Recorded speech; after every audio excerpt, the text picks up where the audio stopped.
Greetings, I'm Swati Prakash, the author of this book, Shamelessly Arguing with Vegans, in which I have debunked 150 arguments commonly produced by non-vegans against veganism.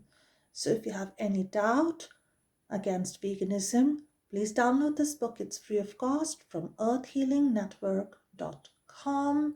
It will save you a lot of time, a lot of arguments, and a lot of research.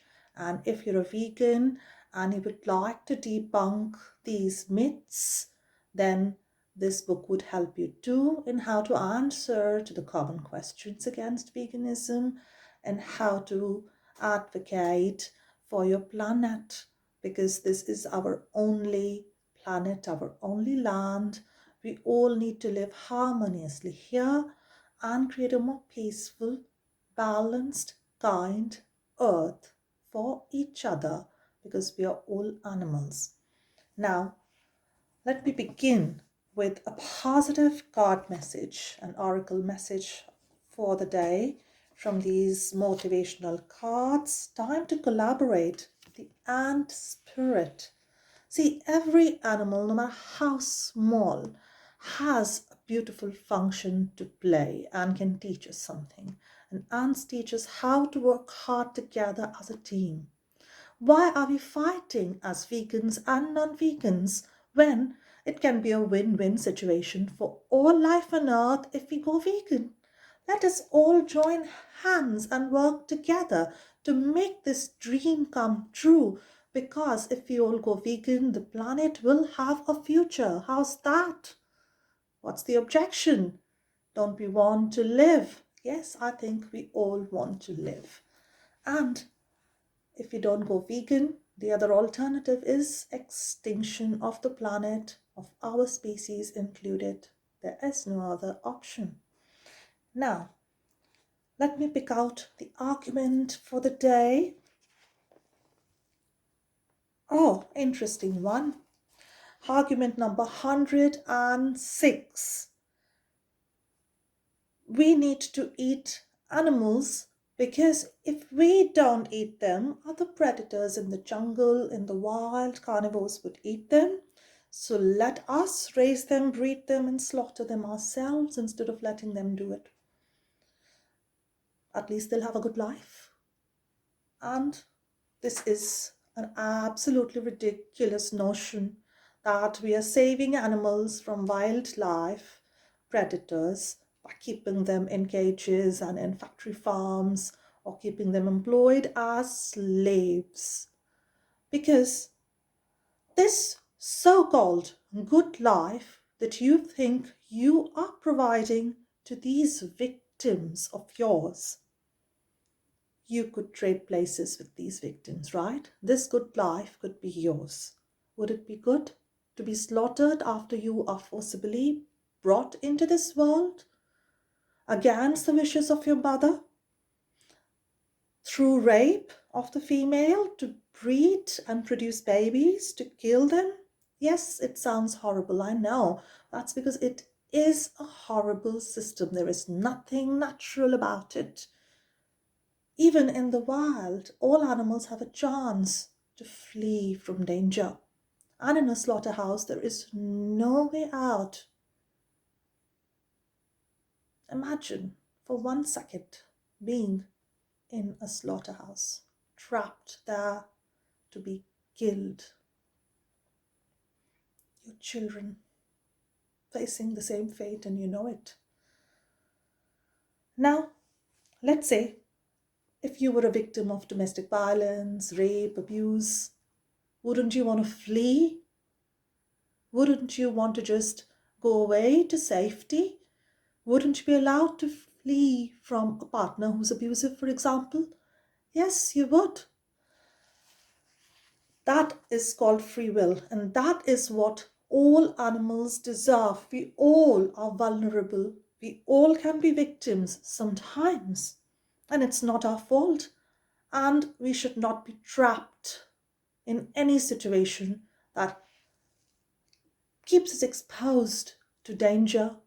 It's unnatural. Now, No matter how tiny, like an ant, or how gigantic, every animal has a chance to flee danger out there in nature, to do their best to save and hold on to their life. But when we domesticate them, we also sexually abuse them, as I had described earlier. We control them entirely. Their whole life is in our control tightly. The whole routine, what they eat, when they do whatever, and then we take away their secretions, their life energy, the eggs, the dairy milk.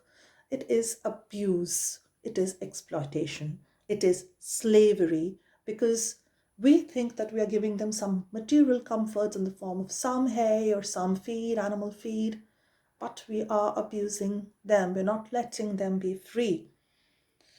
Some farmers say we have a great relationship with our animals. Yeah, we love them because we look after their health, we give them some veterinary care. Yeah, sounds like a criminal who would possibly love their family members but domestically abuse them as well and to kill them ultimately. Yes, what's worse than that as a fate? It's totally psychopathic behavior. Sounds like the biggest serial killers on earth, Jeffrey Dahmer and John Wayne Gacy and Ted Bundy, who would just come close to their victims and pretend to be their friends or lovers and then kill them. Some of them even ate their victims' dead remains, because that's how this world is. You might have intelligence, even a high IQ, but you might be a complete psychopath. And you have no emotional quotient. You don't have empathy. You don't have insights into how your behavior affects others. You could be a narcissist who thinks that only your pleasure and taste and fun and adventures matter. You should have all kinds of choices to hurt, harm, and abuse others, and you don't give the victim any choice.